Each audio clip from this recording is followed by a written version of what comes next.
സാക്ഷാത് പരബ്രഹ്മ തസ്മൈ ശ്രീ ഗുരവേ നമഃ.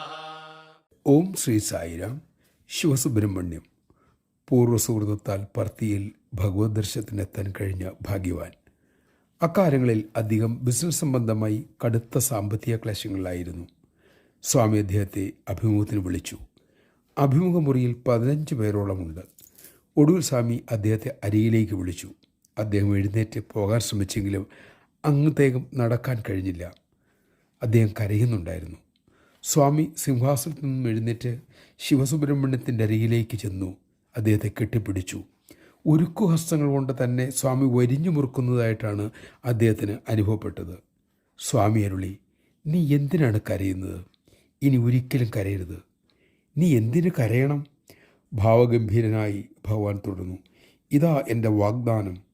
നീ ഈ ശരീരത്തിൽ ഉള്ള കാലം വരെ ഞാൻ നിനക്കൊപ്പമുണ്ട്. സമാധാനമായിരിക്കൂ, എല്ലാം ശരിയാകും. പറഞ്ഞ മനസ്സോടെ ആ ഭക്തൻ മടങ്ങി. കാലക്രമേണ ഭഗവാന്റെ വാക്കുകളെല്ലാം സത്യമായി ഭവിച്ചു. ഈയുടെയും സായി സേവയുടെയും നിറഞ്ഞ ദിനങ്ങളായിരുന്നു പിന്നീട് അങ്ങോട്ട്. 92 വർഷത്തോളം ധന്യമായ ജീവിതം.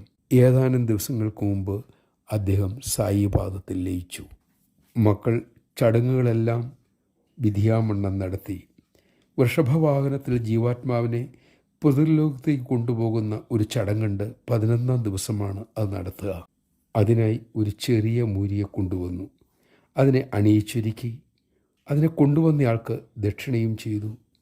ആ സമയം മൂരിയെ കൊണ്ടുവന്നയാൾ വിളിച്ചു പറയുന്നുണ്ടായിരുന്നു, സായി, ഇവിടെ വരൂ, ഇവിടെ നിൽക്കൂ.